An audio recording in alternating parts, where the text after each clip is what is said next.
আসসালামু আলাইকুম। চলে আসলাম নতুন আরও একটি ভিডিও নিয়ে। আশা করি সবাই ভালো আছেন। আমিও আলহামদুলিল্লাহ ভালো আছি। ব্লগার রোকসানা ঢাকা থেকে বলছি। আজকে একটা ইলিশ মাছ নিয়ে এসেছে। তো এই ইলিশ মাছটার ওজন 600 বা 700 গ্রাম, দাম নিয়েছে 1400 টাকা। তো আমি তো অবাক, এতটুকু একটা মাছ দাম 1400 টাকা। আসলে আমরা যারা মধ্যবিত্ততে আছি তারা এত দাম দিয়ে মাছ খাওয়াটা একটু ডিফিকাল্ট হয়ে যায়। যাই হোক, যেহেতু খেতে ইচ্ছে করেছে আপনাদের ভাইয়ার, তো কি আর করার।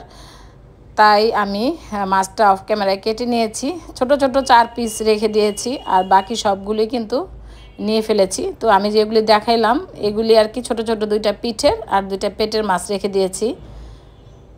আর আমি ইলিশ মাছ তেমন একটা সুন্দরভাবে কাটতে পারি না, কারণ সবসময় আমার মা আমাকে ইলিশ মাছগুলি কেটে দিত। তাই ইলিশ মাছ কাটাটা আমার ভালো হয় না, কিছুই করার নেই। যাই হোক, চলুন রান্নাঘরে। প্রথমে আমি রান্নার তেল দিয়ে দিলাম। আমি সূর্যমুখী তেলটা খাই। আর এখন দিয়ে দিলাম সরিষার তেল। তো 2টা তেল মিলিয়ে আমি রান্না করছি। তো প্রথমে ভেবেছিলাম সরিষার তেল দিব, ভুলে আমি প্রথমে রান্নার তেলটা দিয়ে দিয়েছিলাম।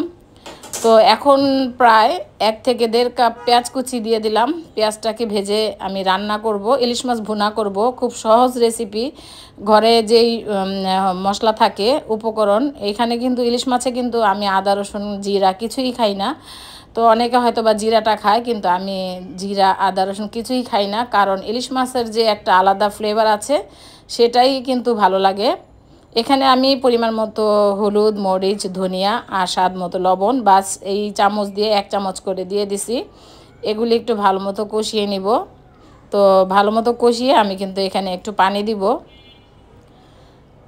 তো আমার মতো এভাবে খুব সহজভাবে রান্না করেছেন কিনা জানি না। যদি কেউ রান্না না করে থাকেন, এভাবে একবার হলে একটু রান্না করবেন, দেখবেন তাজা ইলিশ মাছ খেতে অনেকটা ভালো লাগে। তো এখানে কিন্তু আমি প্রায় 1/2 কাপ পানি দিয়ে আমি মশলাটাকে কষিয়ে নিব। তো ঢাকনা দিয়ে ঢেকে আমি ভালো মতো মশলাটাকে কষিয়ে নিব। এখন আমি 3টা কাঁচামরিচ একটু ভেঙে দিয়ে দিলাম। তো কষানোর পরে আমি ঢাকনাটা উঠিয়ে একটু নেড়ে চেড়ে দিচ্ছি আর কি। বেশ কিছুক্ষণ সময় নিয়ে আমি কষিয়েছি। আর যেহেতু গ্যাসের পরিমাণ খুবই কম, তাই কিন্তু হতে একটু সময় লাগে। কিছু করার নেই, কি আর করার। তো মাছগুলি কিন্তু আমি ধুয়ে রেখে দিয়েছিলাম অলরেডি আগেই। তো সবগুলি মাছ আমি ঢেলে দিলাম, আর মাথাটা দিয়ে দিছি, কারণ পরে কিন্তু মাছের মাথাটা খেতে ভালো লাগে না। আপনারা চাইলে মাথাটাকে সবজি বা শাক দিয়ে রান্না করতে পারেন, কিন্তু আমার আসলে দুপুরবেলা ওইভাবে বাসায় কেউ খায় না, তাই আর শাকটা বেশি একটা রান্না করা হয় না। তো আমি কিন্তু কিছুটা পানি দিয়ে দিলাম, দিয়ে ঢেকে দিলাম। আবার ঢাকনাটা উঠিয়ে প্রায় 4-5 মিনিট পর এখন আমি মাছগুলিকে উল্টিয়ে পাল্টিয়ে দিব আর কি। তো খুব সহজভাবেই কিন্তু ইলিশ মাছ ভুনা রেসিপি আপনাদের সাথে শেয়ার করেছি। আশা করি আমার এই ছোট্ট রেসিপি আপনাদের কাছে ভালো লেগেছে। যদি ভালো লেগে থাকে একটা লাইক কিন্তু আমি পেতে পারি। তো যাই হোক, এই তো মাছগুলি কিন্তু উল্টিয়ে দিচ্ছি। যারা আমার আজকের এই রেসিপি দেখেছেন অসংখ্য ধন্যবাদ, দোয়া ও ভালোবাসা। তো যাবার সময় একটা কমেন্ট করে দিয়ে যাবেন। আর নতুন নতুন ভিডিও পেতে আমার চ্যানেলটি সাবস্ক্রাইব করে দিবেন যারা এখনও পর্যন্ত সাবস্ক্রাইব করেননি। যারা নতুন আছেন তাদেরকে অসংখ্য ধন্যবাদ, দোয়া ও ভালোবাসা মন থেকে। যেহেতু অনেক নতুন নতুন বন্ধু হচ্ছে আমার পরিবারে আসতেছে আর কি। যাই হোক, তেলটা যখন ভেসে উঠবে তখন কিন্তু আমি নামিয়ে নিব আর কি। আবার একটু নেড়ে চেড়ে দিলাম। তো দেখতেই পাচ্ছেন তেলটা কিন্তু উপরে ভেসে উঠেছে। আর ইলিশ মাছের তেল উঠলে খেতেও কিন্তু দারুণ লাগে। মাছটা তবে অনেক মজার ছিল।